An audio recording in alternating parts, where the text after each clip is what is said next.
Welcome everyone. Here we are. It says, I am connected. I know that some of you will watch it later. We'll watch this amazing free workshop about Aphroditic philosophy and spirituality and secret sexuality. Welcome everyone. I know already there are people that started following this newborn YouTube channel and these broadcasts. Hello, I don't see the names. I don't know why on StreamYards. I just see Facebook user. See, little by little, people are connecting. I know some of you are connecting from Canada, some others from California, Peru. Somebody wrote from Chile, Argentina, Brazil, Venezuela. I received some emails and messages from you, from France, Netherlands, Spain, Belgium, Finland, UK, Sri Lanka even. And this is something I absolutely adore. I know there are new people here for the first time, so I want to say a warm hello from Roma. And if you want to write, as you add little by little, if you want to write from where you are connecting, so if there are people of your same country, maybe the same zone, you can connect. It's something I love very much doing because at the center, the core of my teachings, there is relationship. So it's very nice always to put people in touch and create bridges. Hi, Paz from Chile. Hello. Anushka from UK. Hello. Write down where you are from, where you are connecting. From Denmark, much love, Blossom. Hi. So from Greece, Dreamy Ways. Hello, hello. I want to welcome you all and welcome all the new people that are here for the first time. Because little by little, the community, the Aphroditic community, and the community of the Temple of the Great Goddess here in Rome is becoming larger and larger, embracing people from all over the world. Hello from France. Hello. I'm glad you're here. And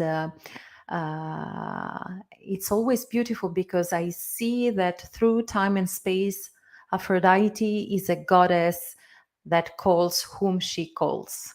She's a cosmopolitan goddess. So really, she has traveled through time and space, and still she calls so many people. And so I'm really glad you are here because I want to talk to you about a new and different way of considering Aphrodite and the role today of a priestess of Aphrodite and sacred sexuality, which is the path I teach. This is something I adore. I was telling at the beginning the fact that people connect from various parts of the world because it's important that in my trainings people can can connect and confront different way of doing things, different way of seeing the world, different ways of solving problems. And as the group is becoming more and more international, I see also different ways of being a priestesses of Aphrodite and different ways of holding ceremonies and creating beautiful ceremonies, enriching the Aphroditic tradition with the creativity from Canada, the creativity from California, creativity from Finland. And this is a way to open the mind, to open the way we look at things. which is a core message, one of the core messages of Aphroditic philosophy and spirituality. Stay till the end because there will be a beautiful surprise and a beautiful gift I will offer you at the end of this free workshop. Before we start, I want to tell you a very, very beautiful news that after 2 years of waiting for some of you, by great demand, the enrolling for the training Priestess of the Sea, Priestess of Aphrodite, and Sacred Sexuality for 2022-23 started again, are open again. So I'm very, very happy to announce you that. For those of you who are interested, I will copy and paste the link and you will find it just down here in the chat. But I will talk you first to you about this training, which is the core teaching of Aphroditic philosophy and spirituality and sacred sexuality I teach.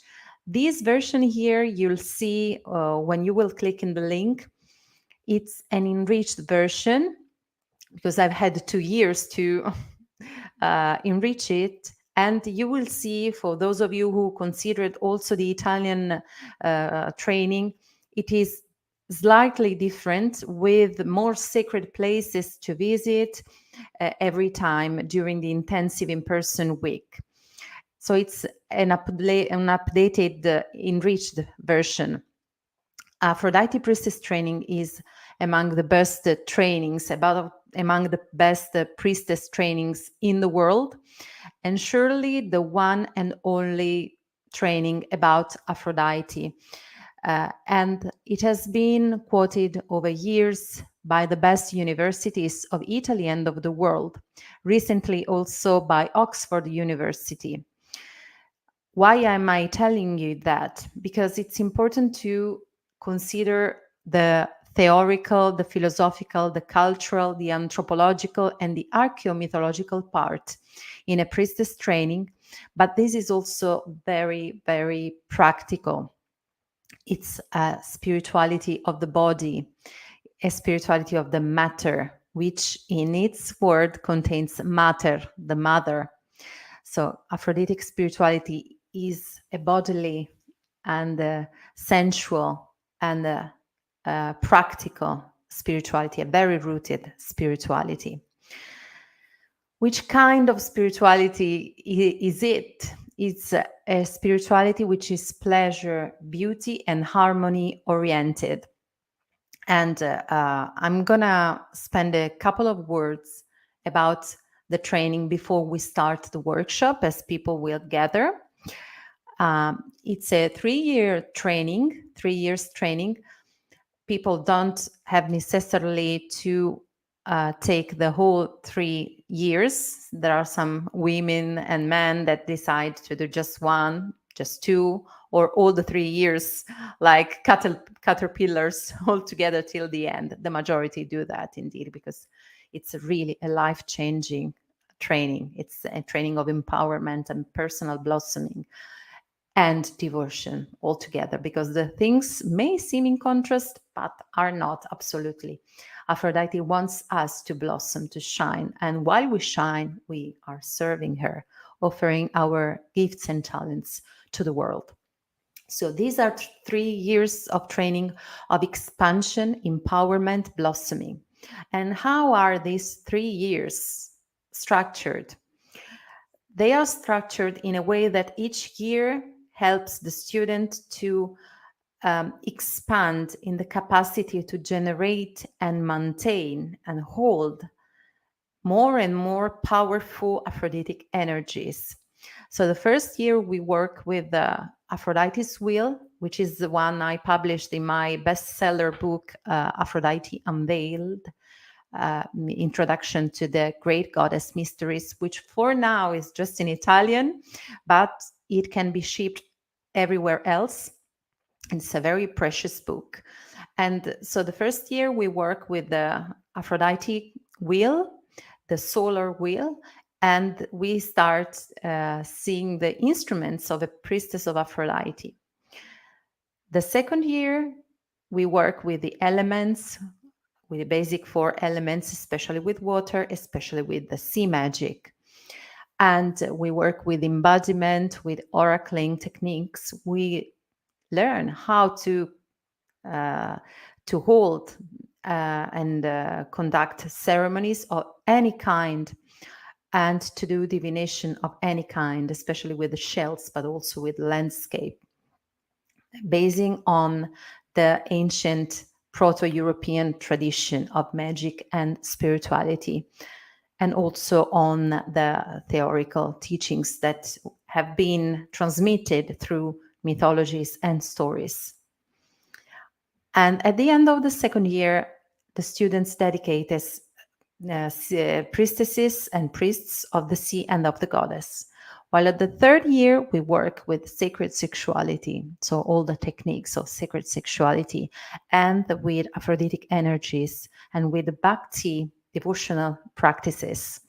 And at the end of the third year, one dedicates as a priestess or priest or of Aphrodite and sacred sexuality. So later on, if you want to, you can see in the link I put in the chat, which is this one. Very simple on my website. It's all in English. And it's an online training, basically, but with in English language, as I said, that will happen on Teachable and on Zoom. So there will be part live, part registered material with a lifetime access. And there will be an intensive week in the summer of Roma during June, meeting also all the other priestesses of all the other years and nations. And this will be very, very beautiful. So in June, from the 12th to the 18th of June 2023, there will be the intensive week of training every year. And it's a special occasion to see all the most beautiful places, magical, spiritual, esoteric goddess places of Roma, and see the countryside, the place in the city, and to meet priestesses and priests from all over Italy and the world, and to live some magic of the summer in Roma, which is the city sacred to Aphrodite. Indeed, Aphrodite is considered to be the mother of Rome, because their son Inia is the ancestor of Gens Julia, which founded Rome. And therefore, Aphrodite was one of the most venerated and adored goddess in Rome. And it's very interesting. I don't know if you ever noticed that her name, the name of the city, Rome, reversed, it's Amor, Roma Amor. So love, which means love in Italian. So for those of you who will subscribe by the 20th of October, in addition to all the special occasions you will see on the link that I just shared with you, there will be the gift of the special course Aphrodite Mystic Rose for free. So for those of you who subscribe by the 20th of October, they will freely have the Aphrodite Mystic Rose on all the magical and therapeutic uses of the rose.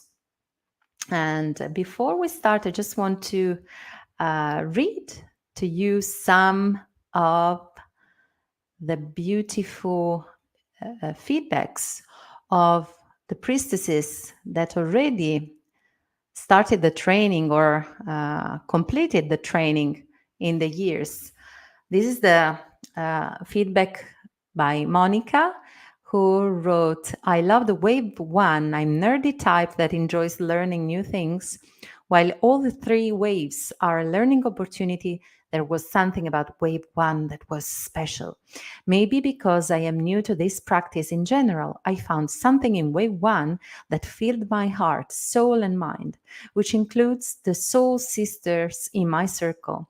In wave one, I also found the stillness within myself that really helped in my life, particularly in my professional life. This is very interesting. I 100% attribute this to the success I've had professionally over the last 18 months. So it's really an empowering training. And as for you, dear Maya, your willingness to share your vision and grow your temple is an inspiration. You exude purpose, patience, and knowing, which solidifies your authority in what you teach.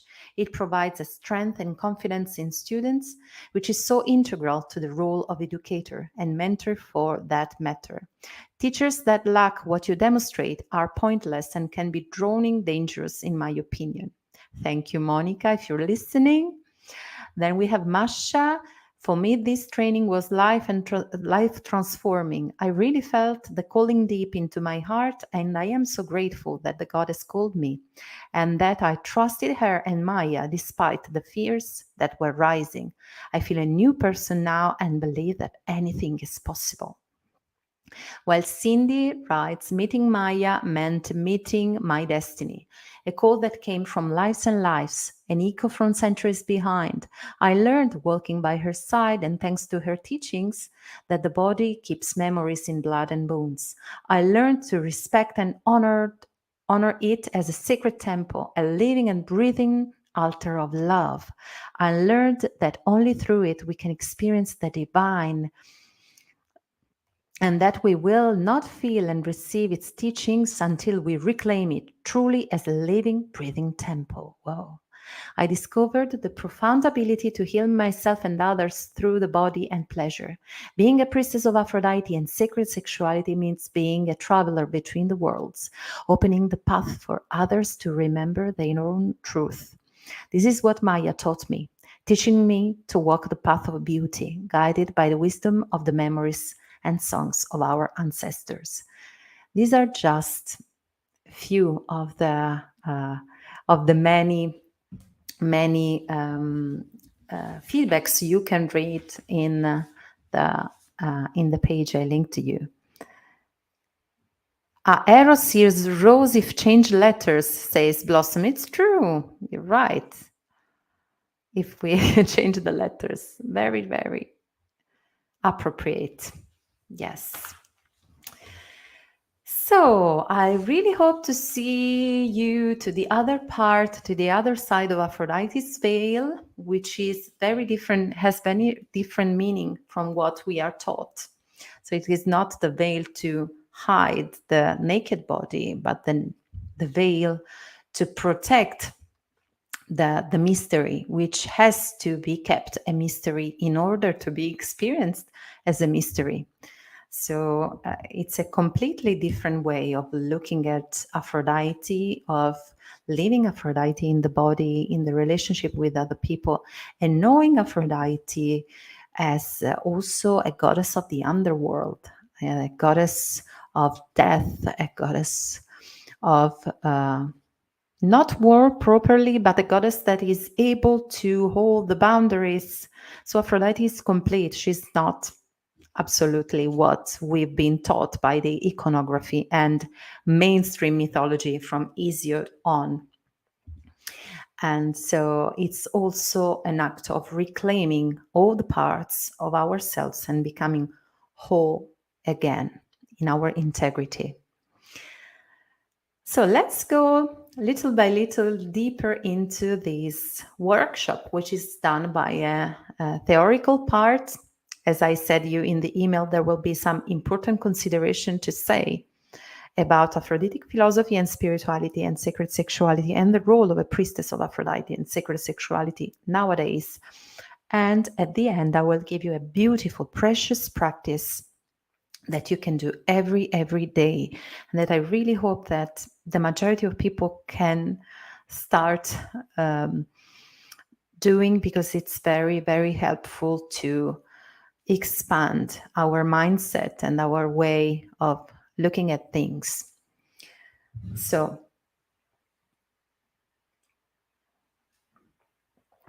I hope you have your favorite cup of tea with you. I have mine.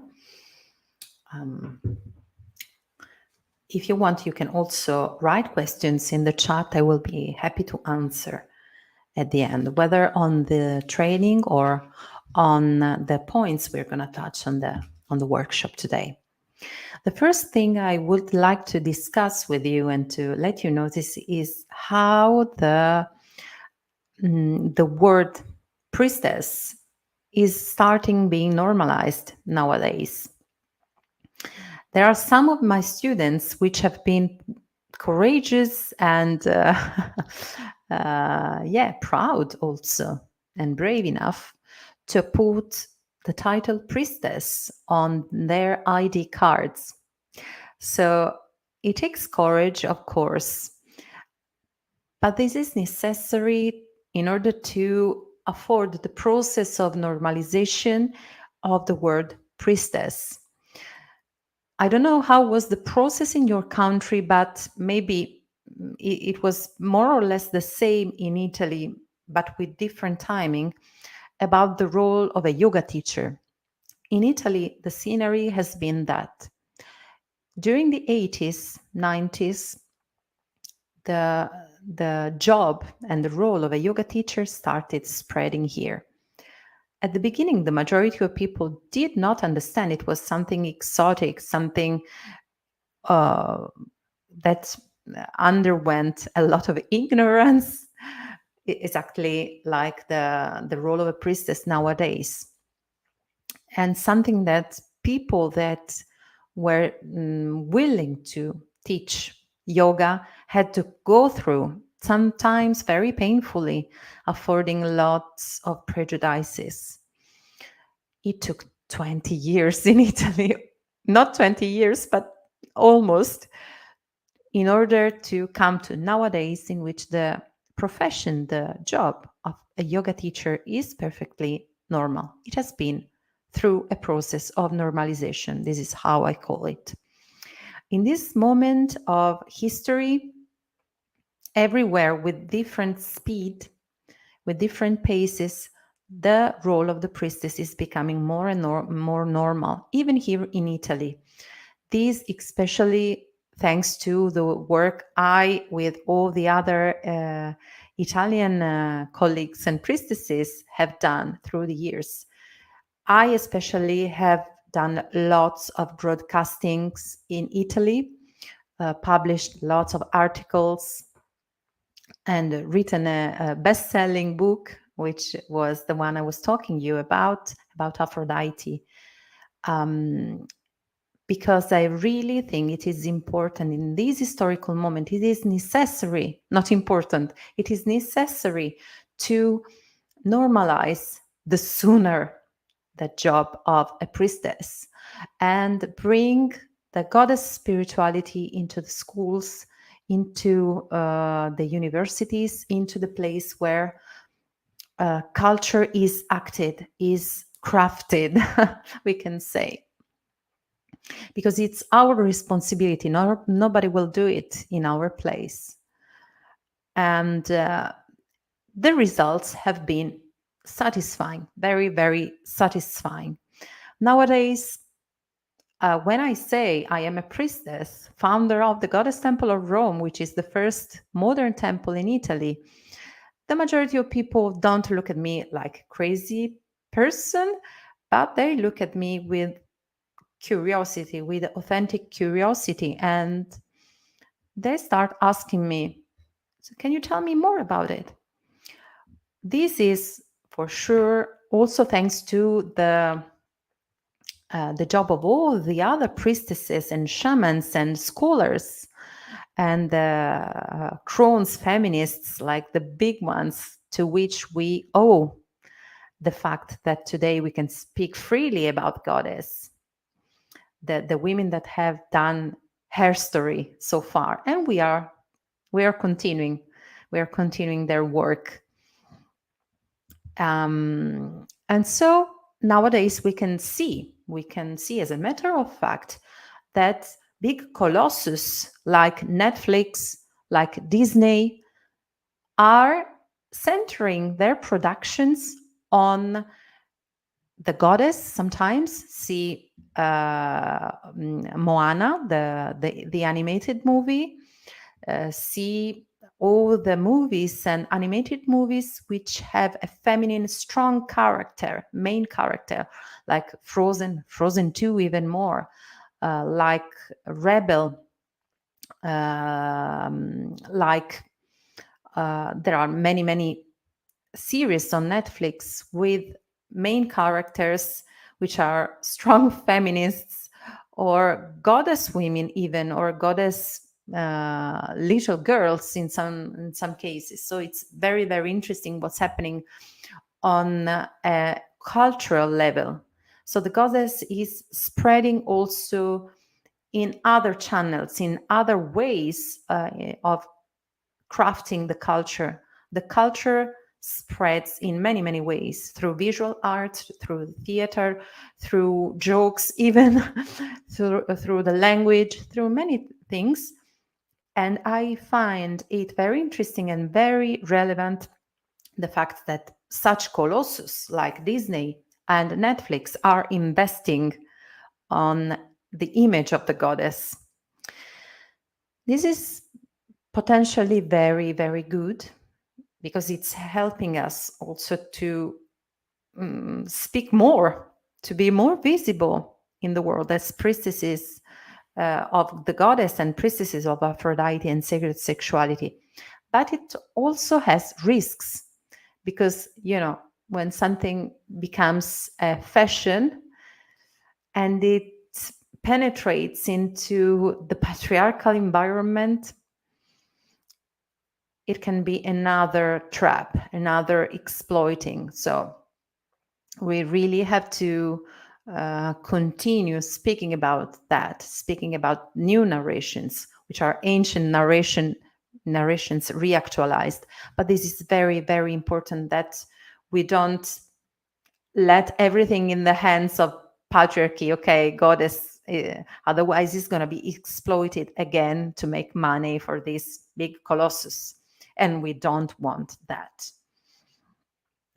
But for sure there is a shift happening, a shift of consciousness, a shift of culture. If in 2020, just the day before they closed us, they put us in a lockdown here in Italy. I'm talking about the 4th of March 2020, something epic happened. I was invited for the first time in the history of Italy to the best university in Italy, which is La Sapienza University in Rome, to openly speak about the temple of the great goddess, which I founded, and about goddess spirituality and of matriarchy, about matriarchies of nowadays and today, and the past. So the fact that I was invited to speak openly about that in a patriarchal environment, because let's admit it, university is still very patriarchal, was really relevant. From then on, I was invited also to the third municipality of the Council of Roma, and I've been invited other times to speak in universities and into high schools, which is very interesting. The fact that the goddess is entering in the places where culture is cultivated, especially considering that in those places, goddess is just few paragraphs on the history books, while we want to have her story books as well. Do you agree with me?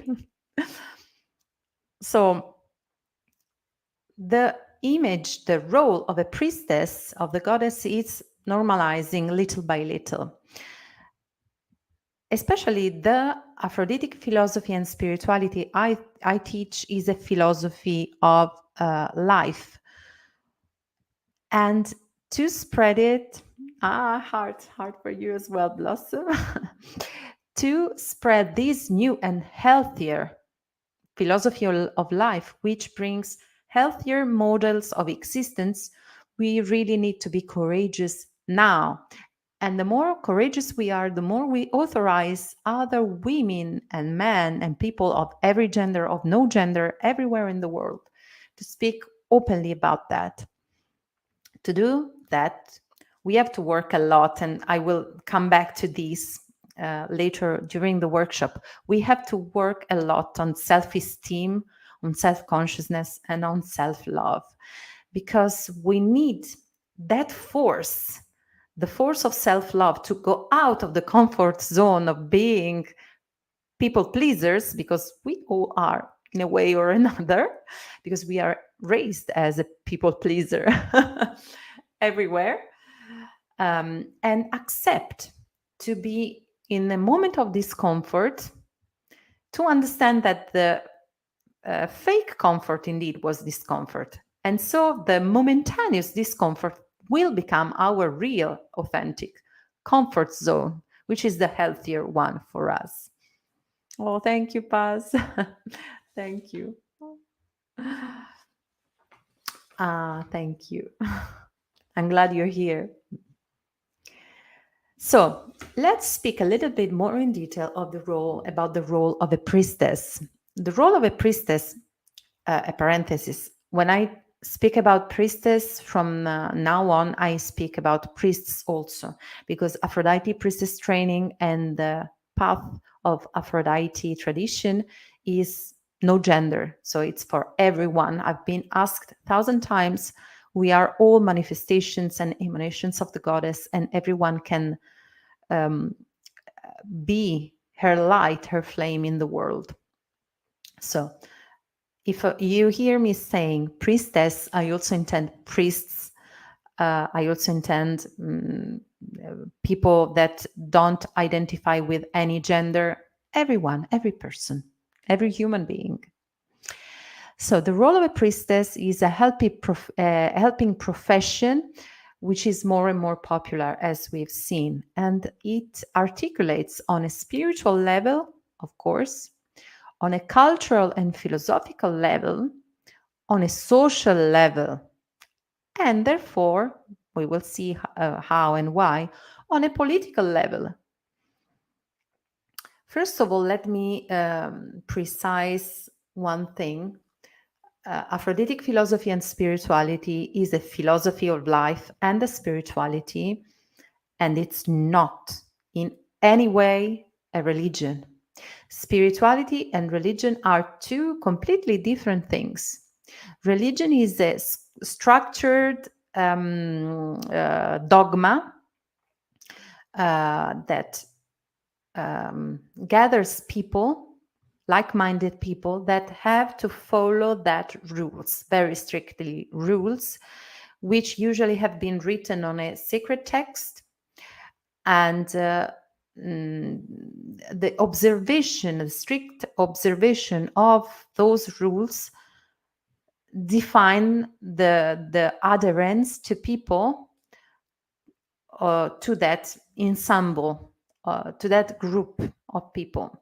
While the spirituality is way more individual, there are not exactly rules, but there are traditions. It's different traditions that are observed and transmitted generation after generation.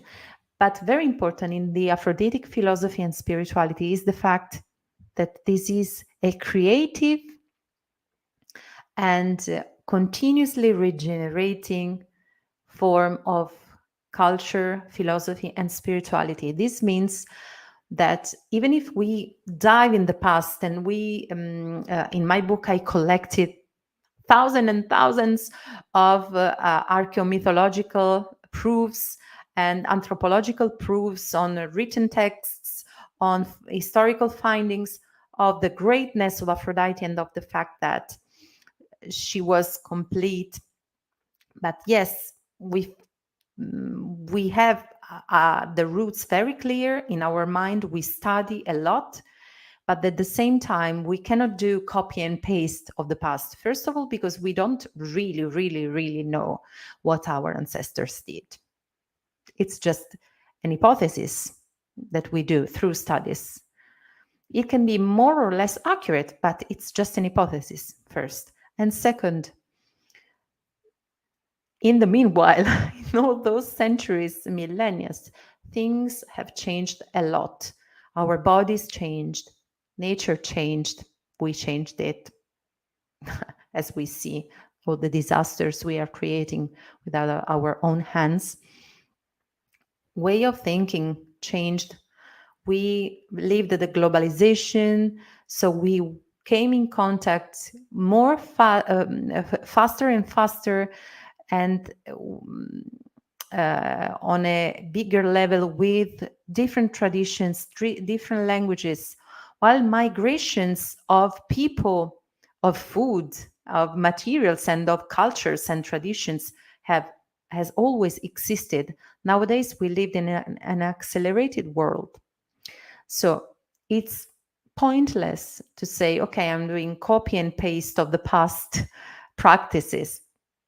What I did with Aphroditic philosophy and spirituality is, yes, taking the tradition, the old Aphroditic tradition, but readapting it in a coherent and efficient way, in a useful way for we people of nowadays.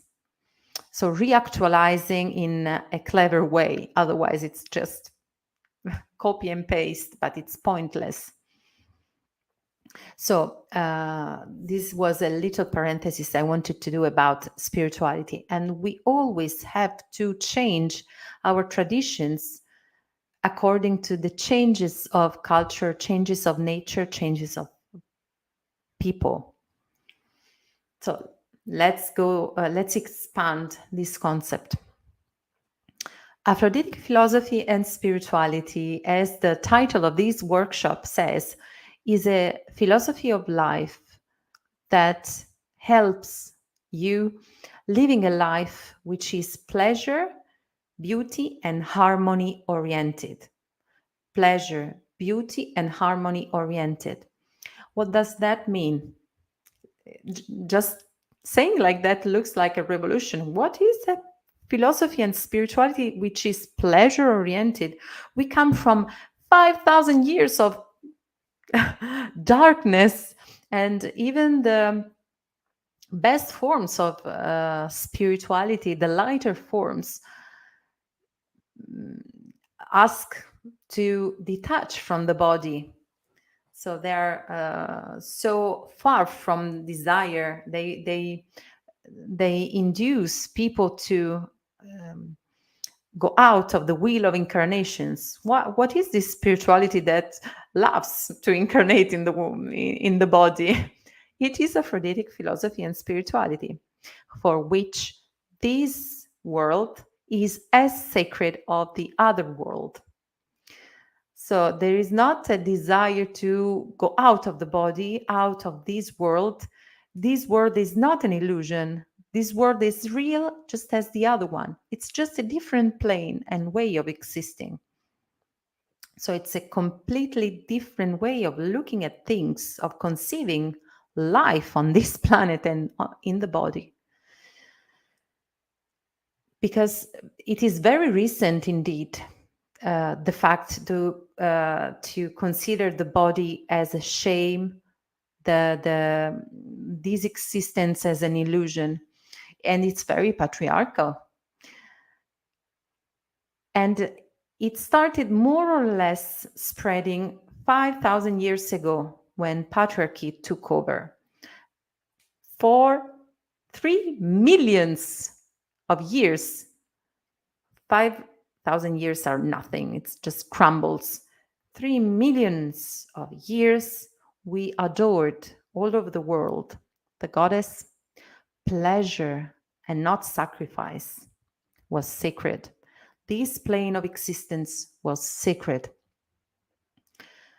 And as the sociologist Riane Esler wrote in her books, the life was pleasure oriented.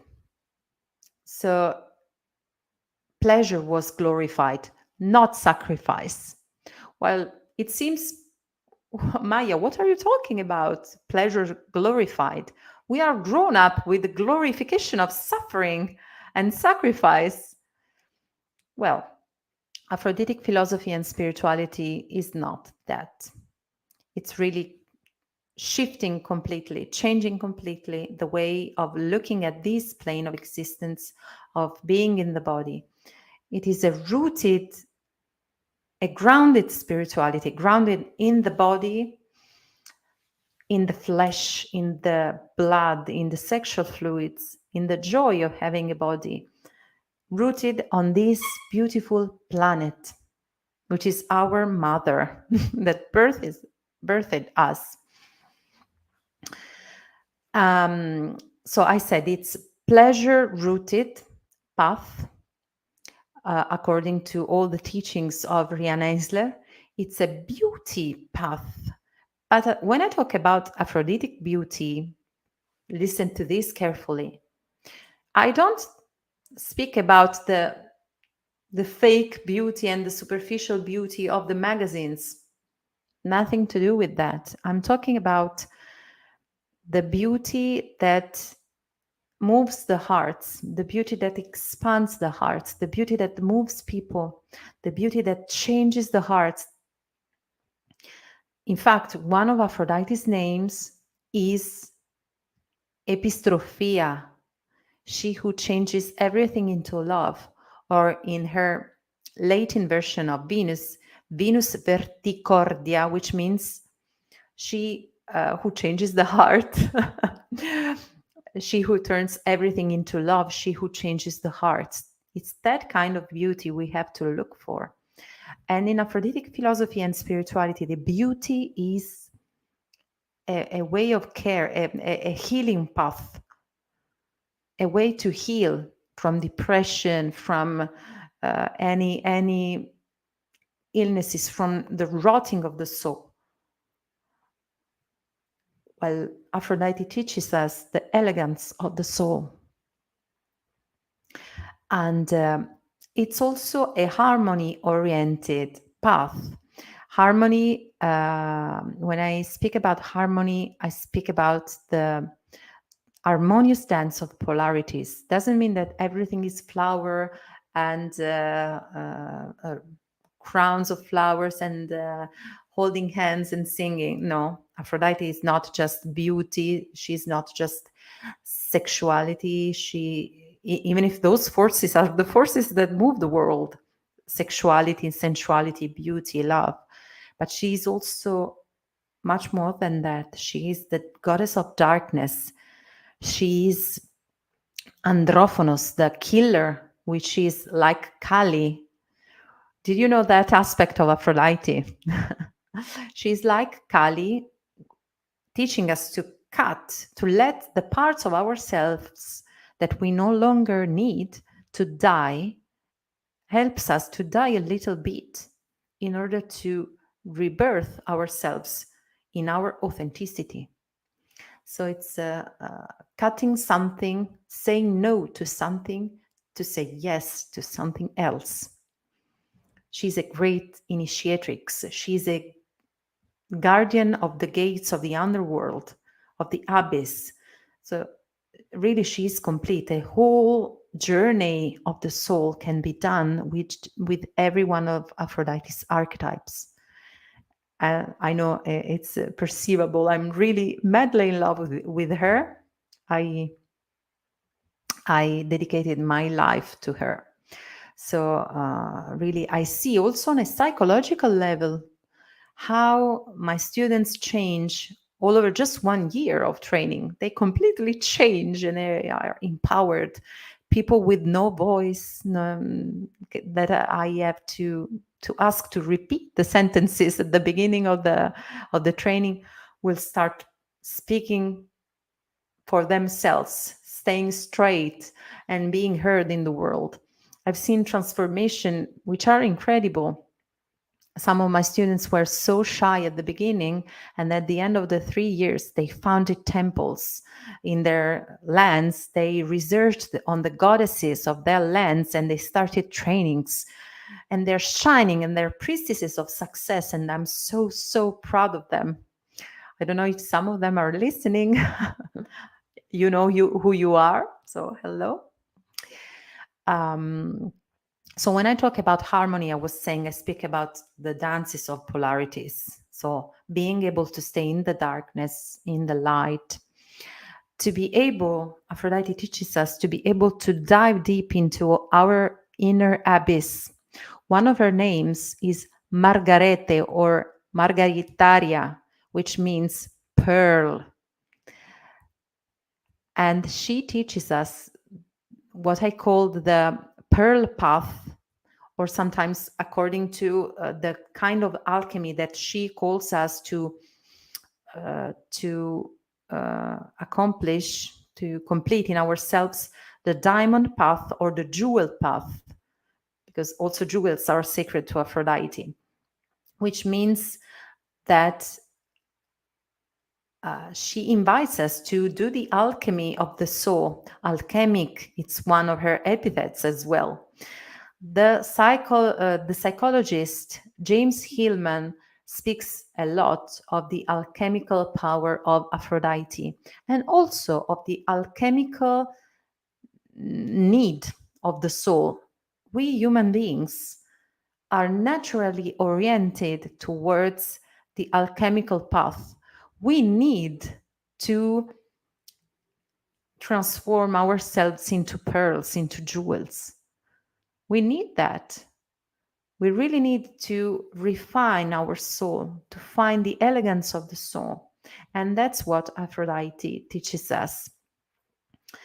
Part of the pearl path is what I call the Kora Method. The Kora Method is the process in which the pearl path starts. K stays for katabasis, which is a Greek word that means immersion. Aphrodite, sometimes she's a trickster. She's a great initiatrix. The majority of people think of her about imagining the Botticelli's Venus, but she can be really, really, really of a strega, of a witch sometimes. And she pushes us into our inner abyss and helps us discovering places we would never see otherwise. So we really have to be thankful for that. So the immersion, whether we are willing to do it or not, it's the starting of the journey, of the process. O stays for observation of the closed shell, the closed oyster, in which there is some wound, because the pearl, you know how the pearl is formed. It's a grain of sand, sometimes an external body that enters the oyster. And so it's a wound in the oyster. But the oyster, what does it do to heal? Puts stratus and stratus of beauty, of mother of pearl around the wound. And then the healing starts. So whenever we discover we have a wound, the second step of the Kora method in the training I teach is observation of the wound. Oh, thank you, Paz. The observation of the wound, the willing act, the conscious act of putting mother of pearl around the wound, the recuperation R of Kora, the recuperation of the pearl, and anabasis, which means re-immersion. We re-immerse with the gift of the pearl. And then we can be Margarete as well. Then we can be Aphrodite of pearls as well. Because everybody looks at Aphrodite with these beautiful paintings, in these beautiful paintings with the pearl necklace, but nobody asks, how did she get it? She went into the abyss.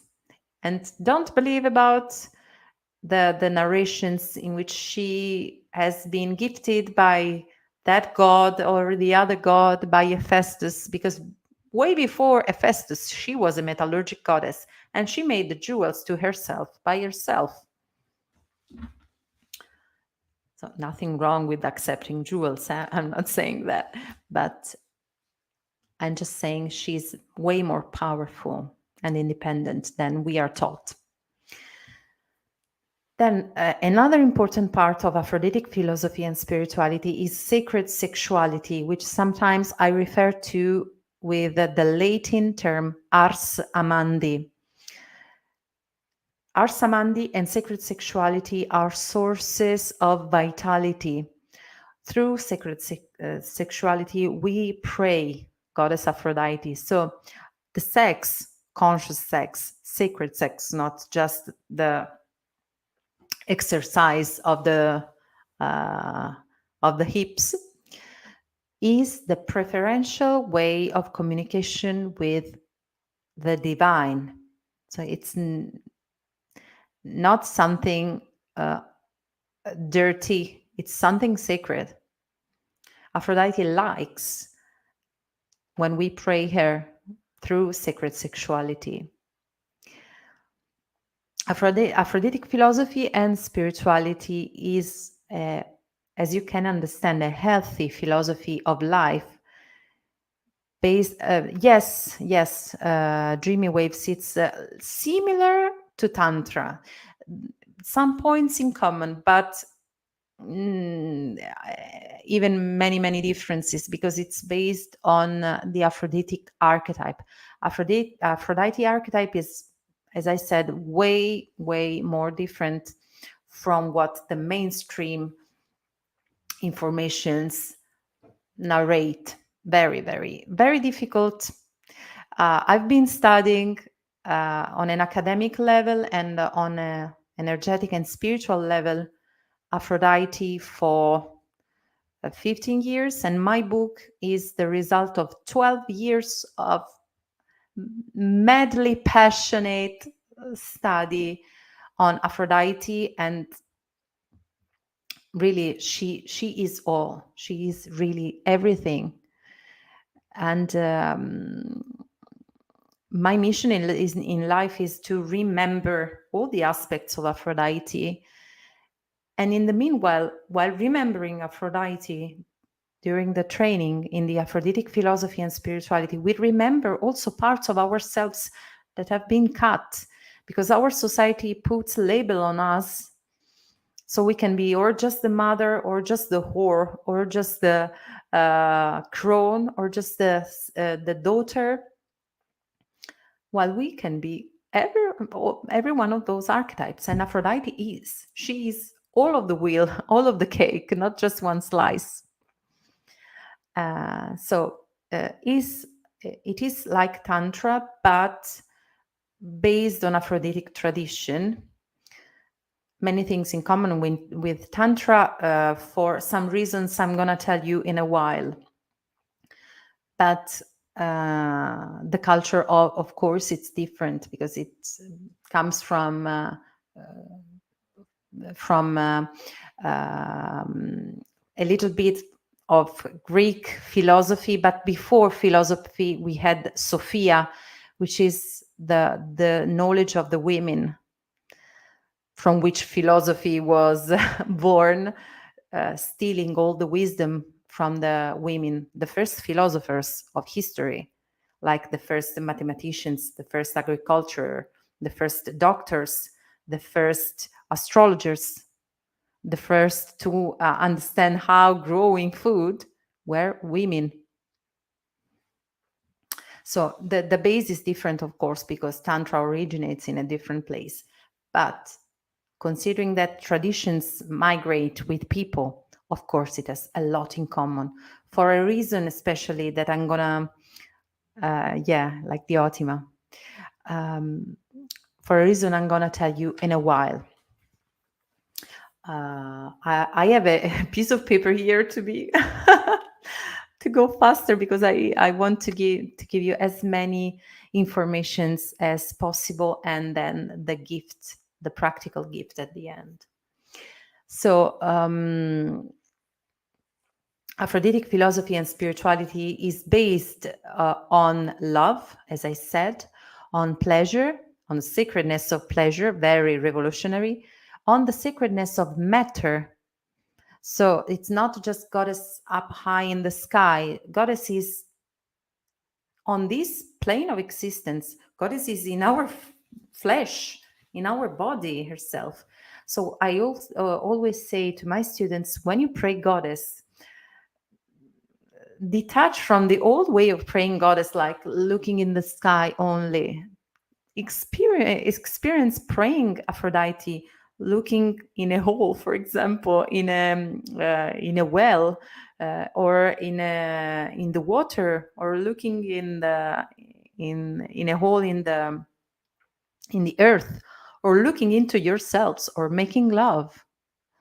There are all ways of praying Aphrodite. Thank you, Clara. I'm happy that it's clear, especially, and that it arrives not only to the mind, what I'm telling you.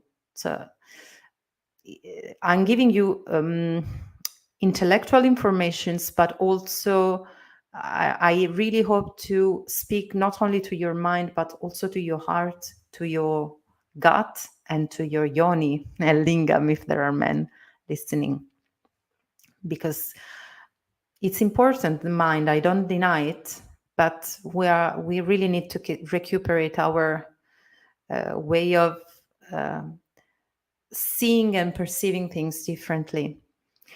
We think that to solve problems, we have to think about the solutions. Sometimes we just have to swim in the sea, or just to stay barefoot on the grass and ask for a solution, for a practical solution in life. What do you think? So it's based on the beauty, Aphroditic philosophy and spirituality, and on harmony, as I said before.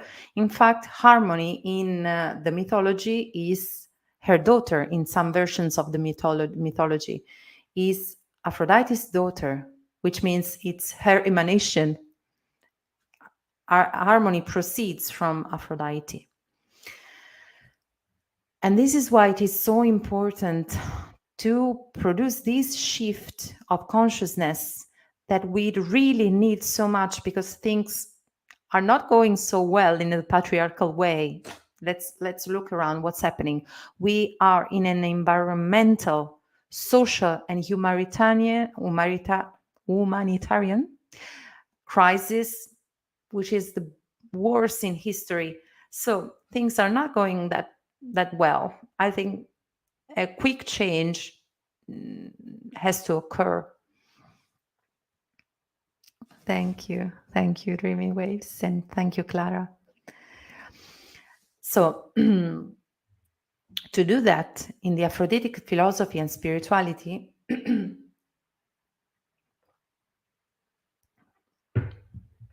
we are really aware that we need to start from the narrations, the way we speak, because the language made a lot of mess when we started talking. A lot of interesting development on a social level, and psychological and an energetical level, but we have to repair many damages. So the recuperating the original narrations about the goddesses, not only Aphrodite, but goddesses in general, is very, very important. Aphrodite especially. She is so big, so complete. She is the archetype of the woman which is beautiful, sexy, sexually explosive, sensual, cultivated, intelligent, full of sharp, full of power, splendid, glorious. She had all the knowledge. She was too much to stand for the patriarchy.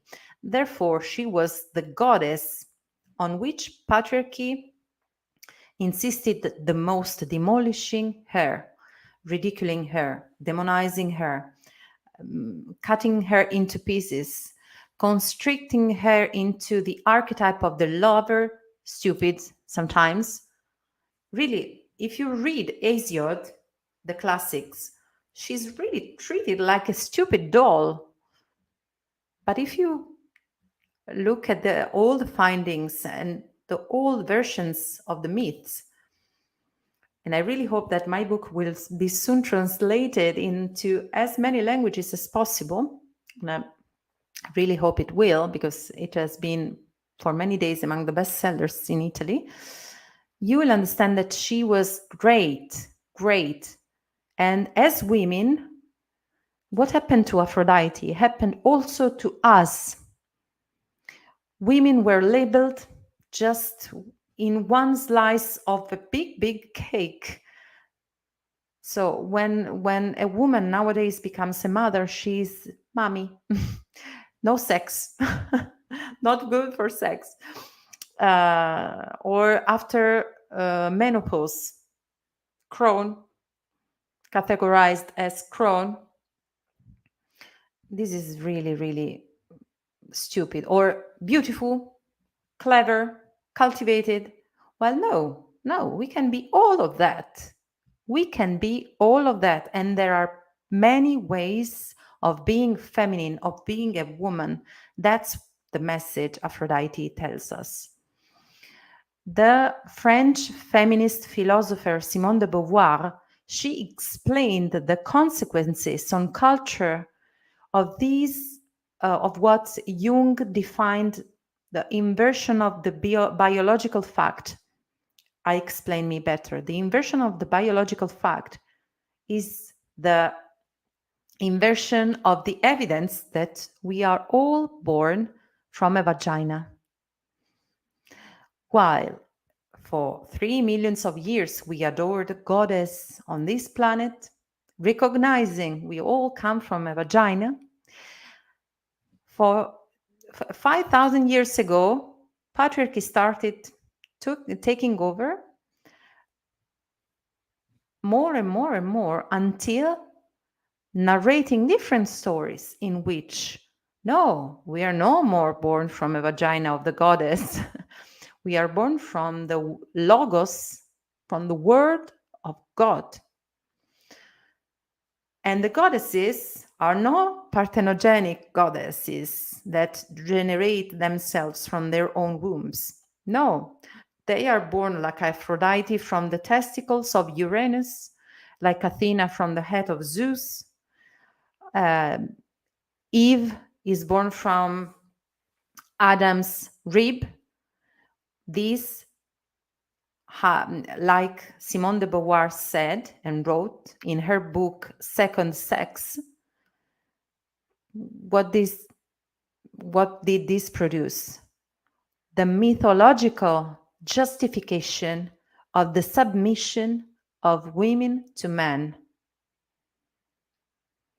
If there are stories, divine stories, which say you woman have to be under the man and you are less important than the man, what woman on earth would ever deny the word of God? Those who even shyly demonstrated, not even publicly said, I don't believe that bullshit, you know how it ended. And it started way before the Inquisition, centuries and millennia before the Inquisition. It started 5,000 years ago. But this is another chapter on which we can come again, explaining all the theories of the great Maria Gimbutas, the archaeomythologist. What I want to say is that, coming back to where I started, we have to recuperate the original narrations about Aphrodite, and that's my mission. That's what I did with my book, and that's what I do with my training, helping people of any gender recuperating all the parts of the fragmented soul and the fragmented psyche, taking back all the slices of the cake of the Aphrodite's archetype. We become whole again, and we are empowered. We understand who we are. We gain self-love, and we know what is our blueprint. We remember who we are and why we are here. And only in this way we can finally blossom and become the flower we are, not the flower somebody else asks us to be. Because the society, this is crazy. They ask us to be tulips, but we are daisies, maybe, or we are roses. How can I be a tulip if I am a sunflower? How can I blossom as a tulip if if I am a sunflower? It's impossible. But that's what the society asks us. While Aphroditic philosophy and spirituality is a way of understanding your unique path to remember who you are and blossom to become the flower you are. So it's really quite a process, but it's so worth doing it. If you read all the feedbacks of the women and men, there are also some men that took the training, you will understand the immense preciousness of this path and how it changes the life in terms of empowerment, self-confidence, self-love, blossoming, and devotion. Gaining back and reclaiming the fundamental human need and right of practicing a healthy spirituality.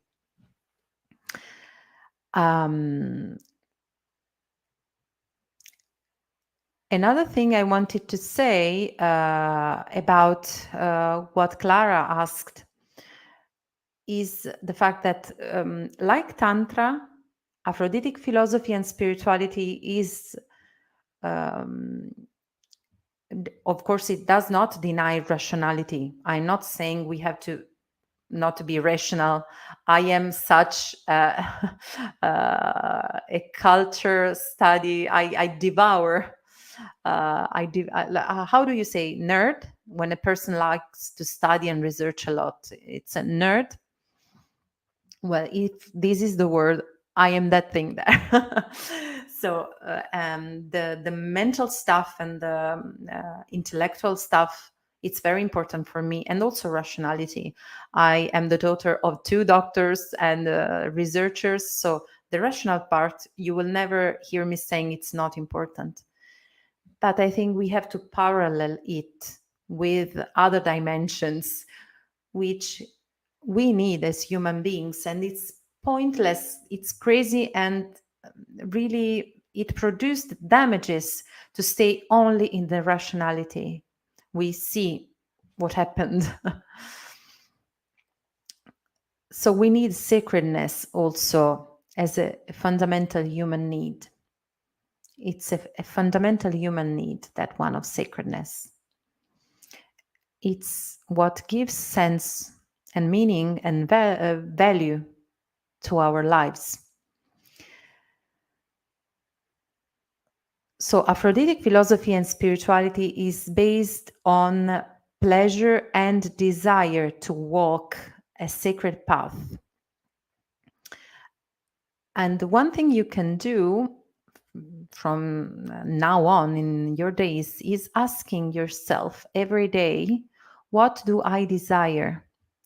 Like Tantra, Aphroditic philosophy and spirituality does not believe that we have to detach from desires, that desires are not pure, are something of this dirty word. No, desire is the way in Aphroditic philosophy and spirituality, the way in which we know our soul.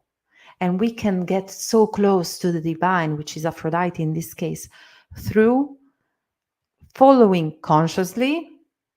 It's not craving, it's not exaggerate attachment to desire. It's the subtle desire, the subtle pleasures that we can follow. It's an art, the art samandi. It's really an art. And like every art, it needs practice and practice and practice. Exactly like when we start painting.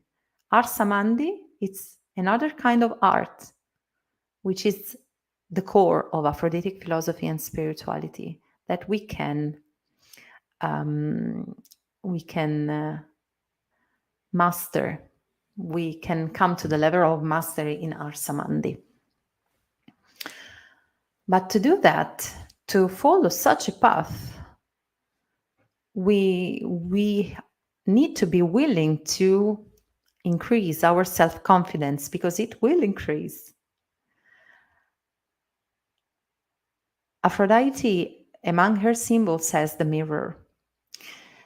And sometimes we say we look into the eyes of another person and the other person mirrors us, right?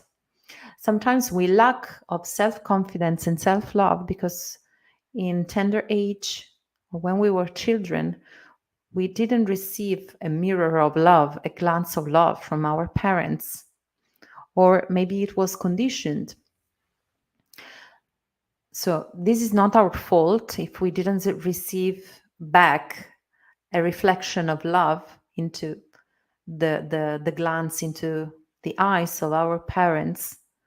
If we were not looked back through the eyes of beauty and love, this is not our fault. But we can do a lot today to shift the things and start seeing each other's, ourselves and other people, through the eyes of beauty. Start changing the lenses, changing the mirror, and starting giving ourselves that love and that recognition we would have needed from our parents. So this way we can, if we have self-confidence in life, we are really, really free to express our own self, our inner truth, our soul,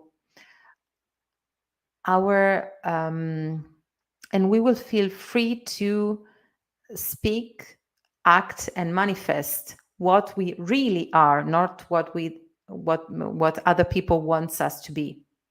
And so we can start looking at ourselves with love and to bless ourselves daily, giving that love we need, we would have needed in order to blossom finally. In Italian, the word bless is translated benedire, which literally means to say well, to say well. So say well about yourself means bless yourself. And I love this a lot. This makes us understand the power of the words. So stop being a people pleaser, become adult, accept to set apart the other people expectations, accept that some people will be upset with you, upset at you for something, but saying no to somebody, to pleasing somebody, means many times saying yes to you, giving you the opportunity to make space for you to expand and to manifest in the world. We cannot really express and manifest for who we truly are in the world if we have no self-confidence. Do you agree?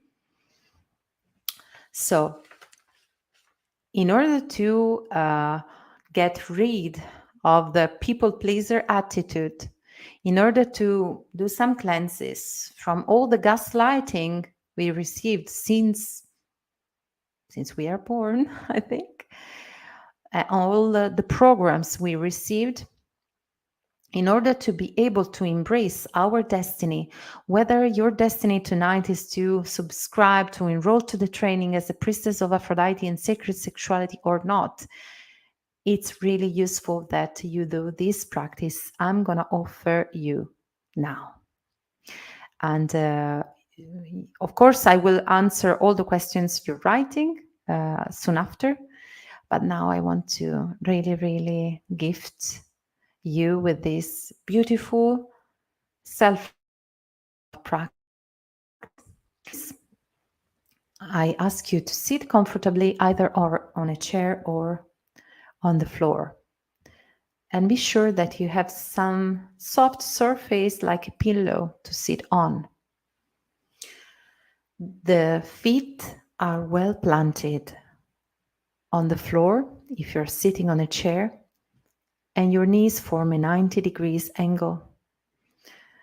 If you're sitting on the floor, you can sit with crossed legs in the easy yoga position. Your hips are slightly rotated backwards, so you can feel and perceive your yoni, the lips of your yoni or the basis of your lingam, kissing the surface on which you're sitting. The back is nice and tall.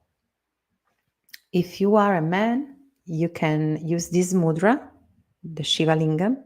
So left hand opened with the very joined fingers, and this is the right hand.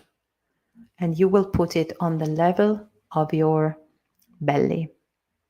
If you're a woman, Yoni Mudra, it's like this. You just have the index and thumb united and you open it like in the shape of a yoni. And you put this mudra at the level of your yoni. Shoulders are relaxed. Back is nice and tall. And the eyes are closed. And while closed, they look at your third eye in the space between the eyebrows.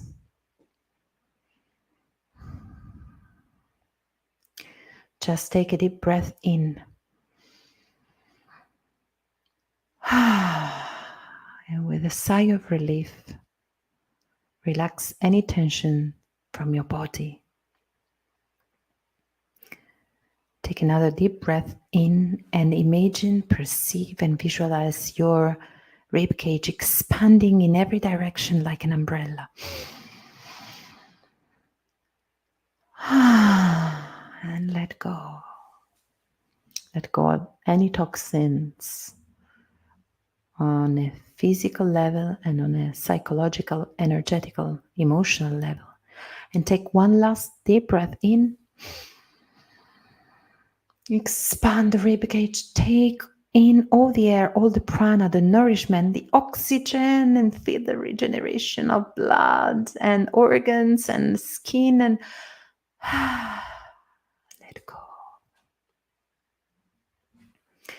And now bring your breath to a rhythm that is slower and slower, deeper and deeper, wider and wider.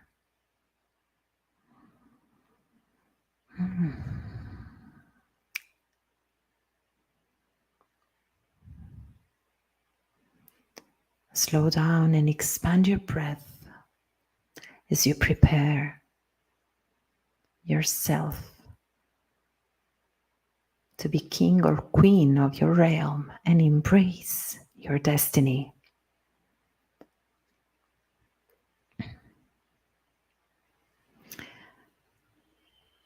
Imagine, perceive, and visualize that you are walking on the seashore of Cyprus, the land of Aphrodite, by the shore from which she was born. Even if you don't know the shore in real life, just imagine it as it is in your imagination. See what you see. Feel what you feel.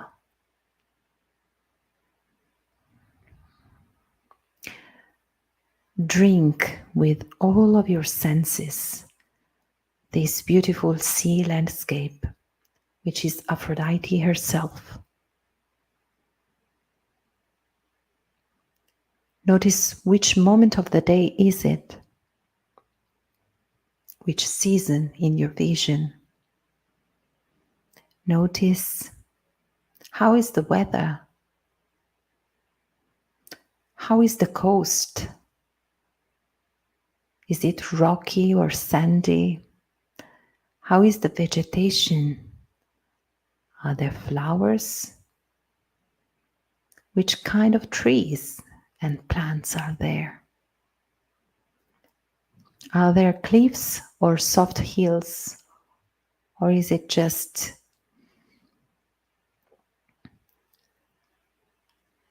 a sandy coast? Or maybe there are pebbles. If yes, which color? Look at every detail. See and notice if there are creatures flying in the sky, walking on the earth, or splashing and playing between the waves. Every creature that you see has a message for you. Remember every detail while you breathe, expanding the rib cage and relaxing all of your body gradually.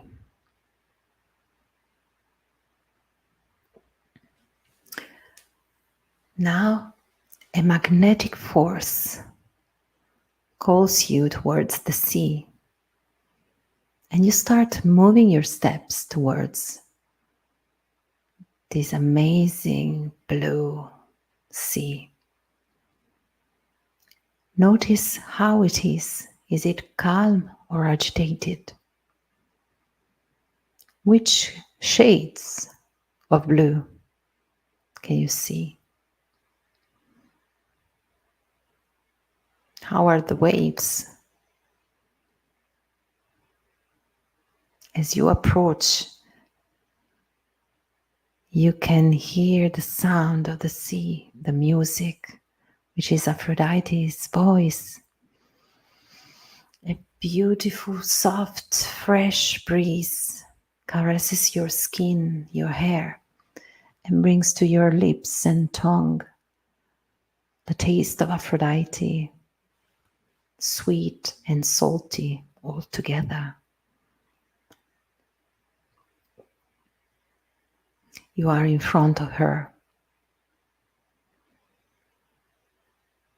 An audacious wave comes to kiss your toes. It's Aphrodite welcoming you. And as you contemplate her, through the sound of the sea, through the movement of her waves, you start going into a trance. You start feeling powerful, nourished by the immense Aphrodite in front of you. Every wave that comes kissing your feet is recharging you with love and self-confidence, with Aphrodite's strength and trust in you. And slowly you start feeling, seeing and perceiving a big circle of golden light around your head. It starts becoming more and more shining, more and more powerful, until an incredible crown appears around your head.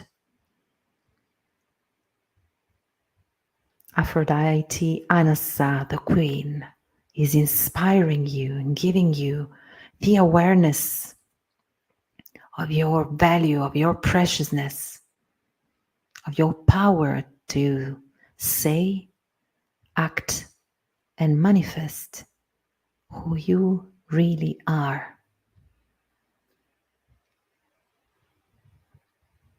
And as the crown becomes more and more defined,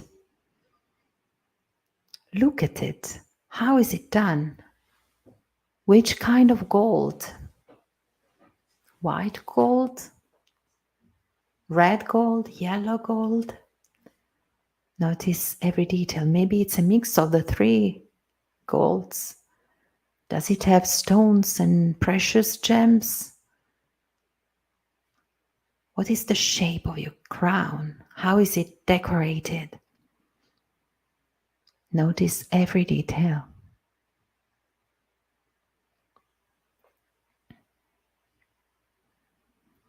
While it becomes more and more defined, remember your crown.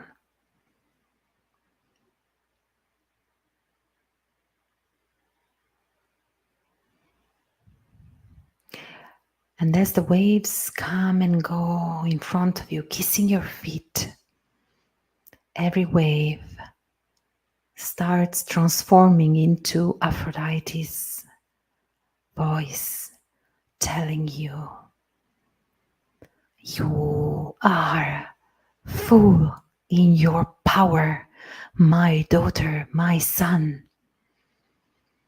You are incredibly shining with your beautiful crown. You are so, so beautiful, my child. I am so proud of you. I know you would have come so far. I trust you. My daughter, my son, I've been waiting for you.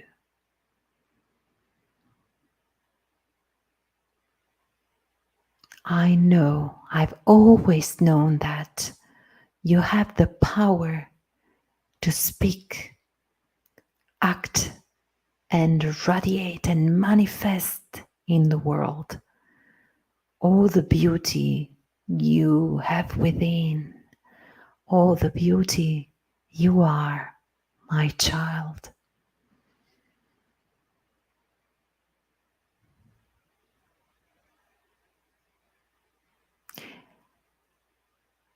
And you start smiling while she tells you all those beautiful things. These are the things you would have needed to hear from the ones that took care of you when you were a child. And you start smiling into this vision. And you start seeing yourself dressed as a powerful queen priestess or king priest of Aphrodite. See what you see. Feel what you feel. Imagine yourself in all the glory, no limits. Don't put limits to your imagination. See this vision becoming three-dimensional while Aphrodite keeps telling you, I trust you. You can do this. You are powerful. You have the power to be a successful priestess or priest of Aphrodite and sacred sexuality.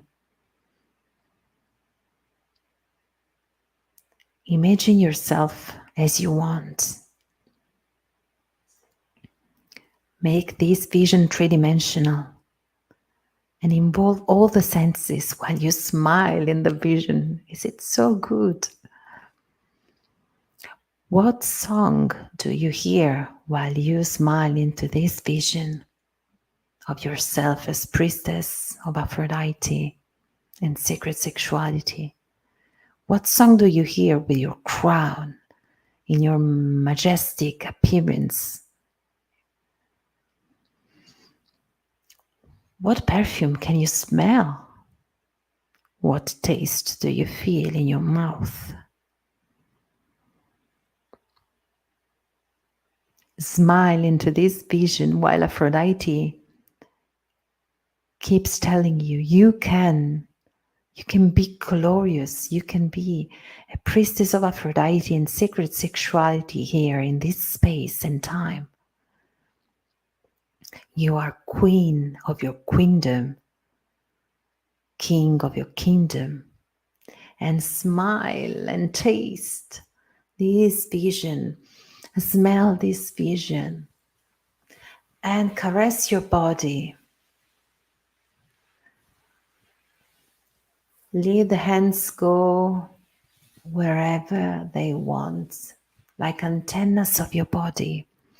Touch your body and give pleasure to your body into this amazing vision while you smile.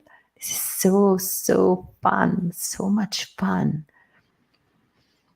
And imagine your own skin shining as gold as the crown you have around your head. And feel the crown around your head becoming more and more radiating light, an incredible light that radiates all around, reaching with this Aphroditic energy the people all over the world, especially the people that are responsible for the political and economical situation of the planet. You can touch them with Aphroditic light radiating from your crown. Imagine it and smile into the vision while you caress yourself. You can do this. You can be a successful priestess. Yes, you can, my daughter. You can live in abundance. You can live in grace. You can live a life in which you enjoy sacredness and beauty every moment. My daughter, my son. You can live a life in which you feel a deep connection with your body and the pleasure and the wisdom of the body. Yes, you can. You can awaken your innate and natural sensuality and sensoriality. You can be a part of a community that has your same vision and values. Yes, you can, my daughter, my son. You can practice and experience sisterhood and brotherhood, the real one.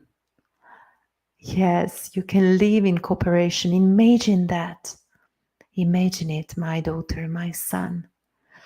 You can live in a world which is in peaceful interaction.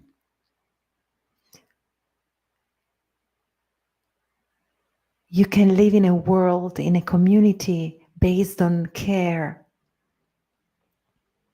My child, you have the power to speak, be, and act your inner truth.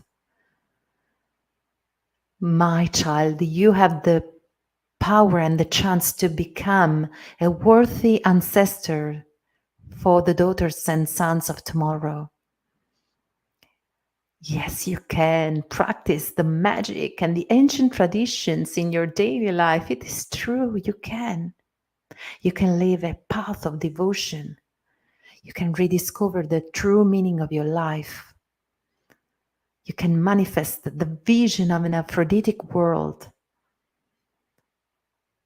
You are ready for your empowerment, your blossoming,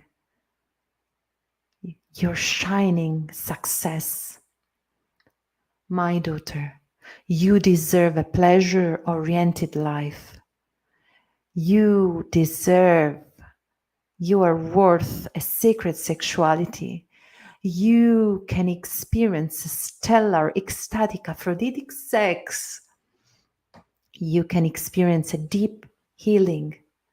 You can live in a tribe based on matriarchal values and mutual care. You can be a successful priestess that lives in abundance and that enjoys a life and a job which coincides with the mission of life. I believe in you, my daughter. I believe in you, my son.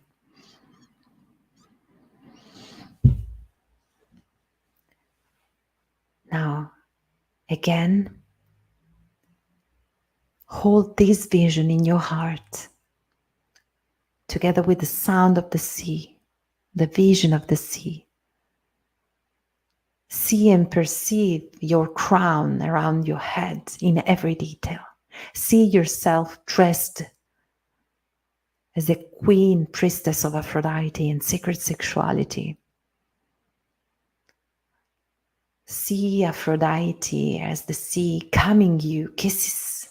She kisses your feet, climbs your legs, and splashes her blessings all over your body as you smile.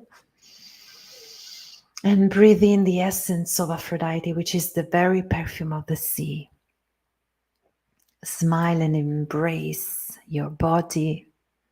Breathe in and relax. Take another deep breath in and say, yes, to your power. Take another deep breath in and say, yes, to your pleasure.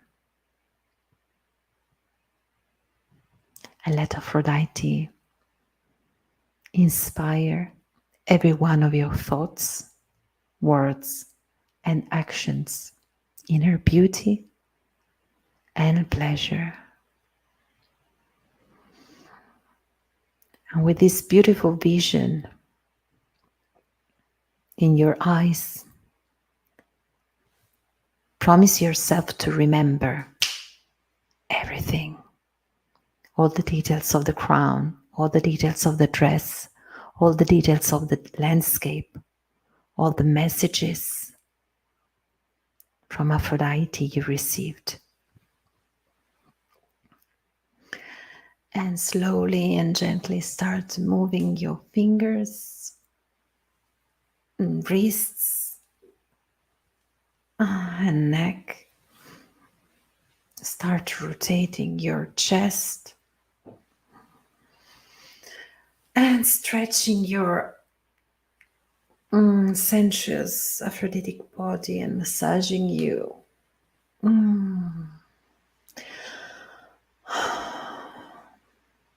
Thanking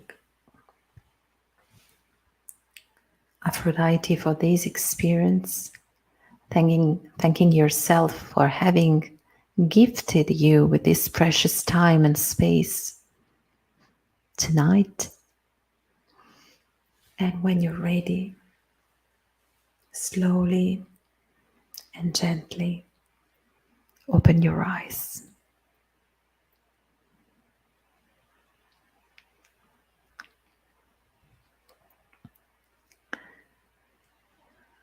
And here we are. If you want, you can write down how was the experience for you before.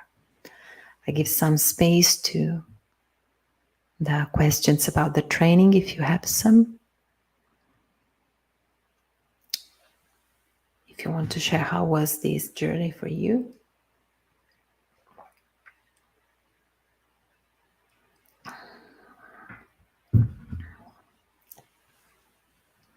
Meanwhile, I'm gonna read some of the comments that you wrote.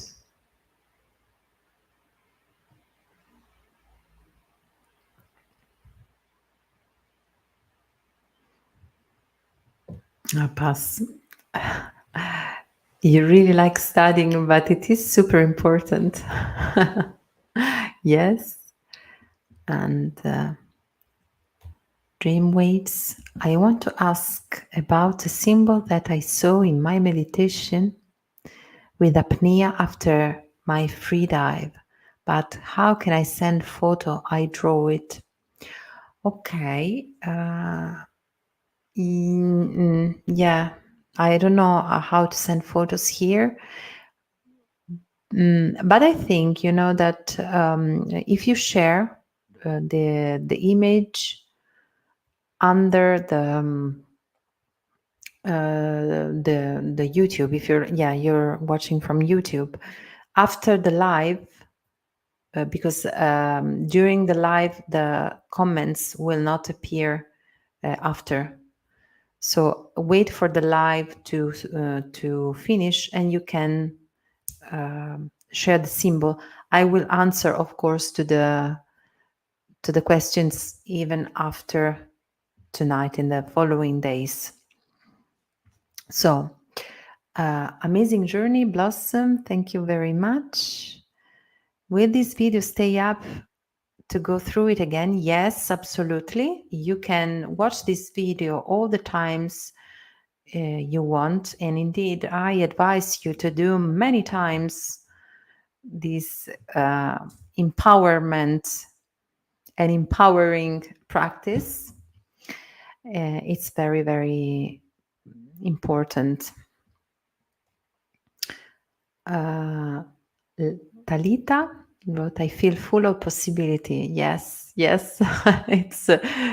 It's exactly how we should feel after this meditation. So dreamwaves, if you want, if it's not possible to explain it, you can send it to me in the comments, and I will answer if I know the symbol, because maybe it's a symbol from other traditions, but for sure I will do my best to answer. So a couple of informations more. I put again the link to enroll to the training to become Priestesses of Aphrodite and Sacred Sexuality. So you find it in the comments below.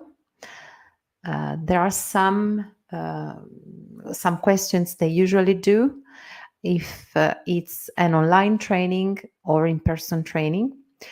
So the International Aphroditic Training gathers people from all over the world, and it's in English language.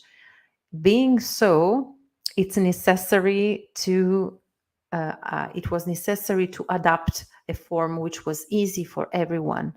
So the training happens online for the majority of the year on Zoom, and all the teaching materials are in Teachable, on the Teachable platform, and they will be available lifetime. Plus, of course, being a very important training, and it's a serious training, it's not just having a certificate, but it's a really, really juicy, pleasurable, and empowering process.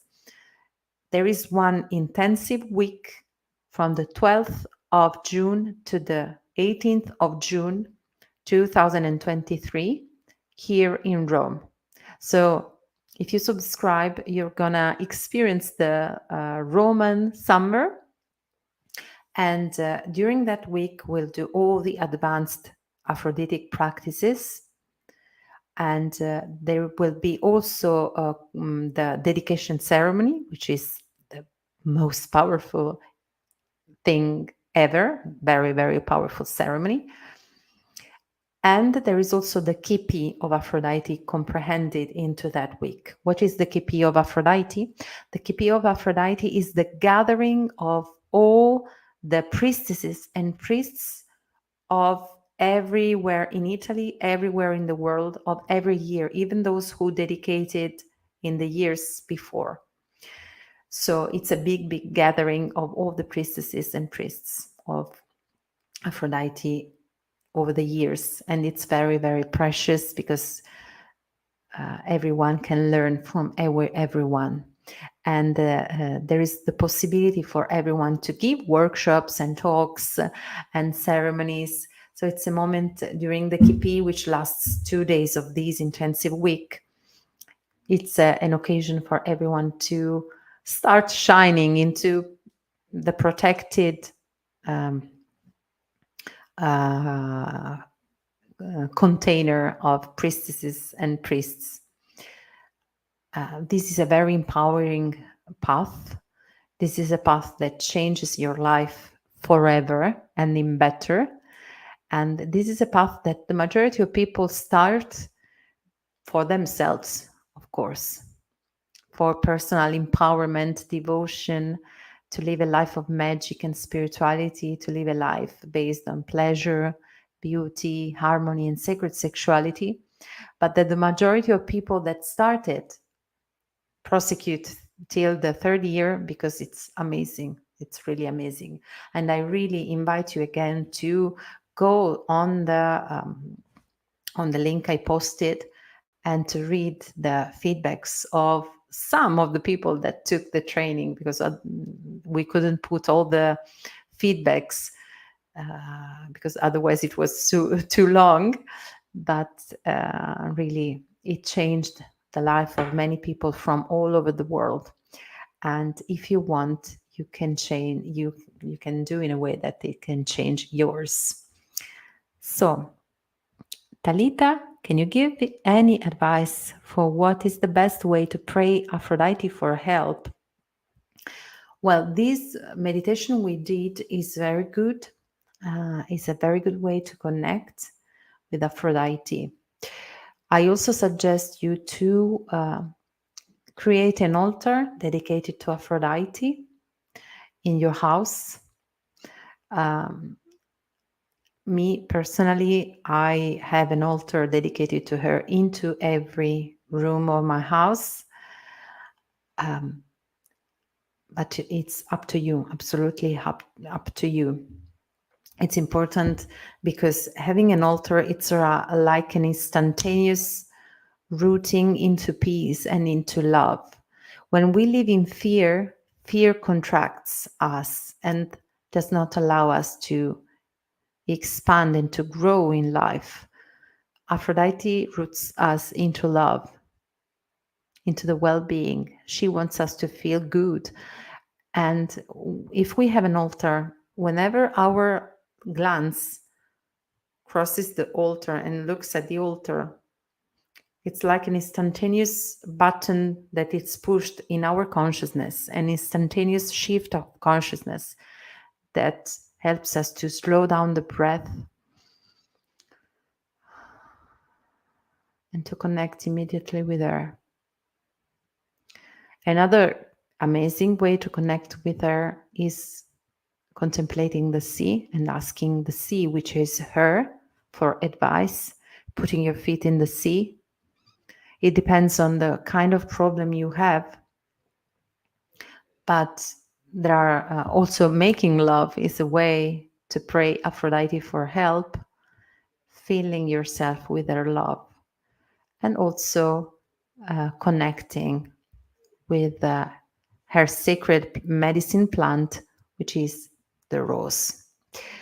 Very important, I remember you that for those of you who enroll to the training by the 20th of this month of October, you will not only benefit from all the discounts and occasions that I offer for those who subscribe in a certain date, but also you will have for free the course, the online course Aphrodite Mystic Rose, which is with all the practices with the rose that we can do with this magical medicine plant. So if you intend today take the training, if you already know you want to enroll, remember that enrolling by the 20th of October, you will have this additional gift, this additional bonus.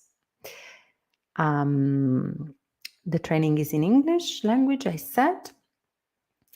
And in the address here, you will find all the infos to subscribe. If you have any other question, even those of you who will watch the workshop later, you can write via mail. You can write me a mail. You can write in the comments, and I will personally answer the comments, each and every one of them, because it's something I absolutely love. If you need to have a private orientation session with me, No, this is for free. I offer it for free for those who want to subscribe to the training and the need an orientation session with me. I'm really happy to offer it. You just have to write down at this email, Maya Vassallo di Florio at, I don't have the at here, at gmail.com. I will write it in a few. Okay. So if you feel, or if you say, okay, Maya, I'm almost sure, but I would like to speak about that, to talk about that with you, to be really, really sure to subscribe, you can write me a mail at this address, and we will send you, the team will send you an address to choose the time and the day in which you prefer to take an appointment with me. And this is absolutely for free. Okay. Also because I really want to help you understand if it's the right path for you. So it's a service I give in addition. If there are no any other questions, I leave you with the link again to see all the details. I know some of you are going here and there, seeing and reading, so you find everything here. And really connect with your heart, with your gut, and with your yoni or lingam to make this decision.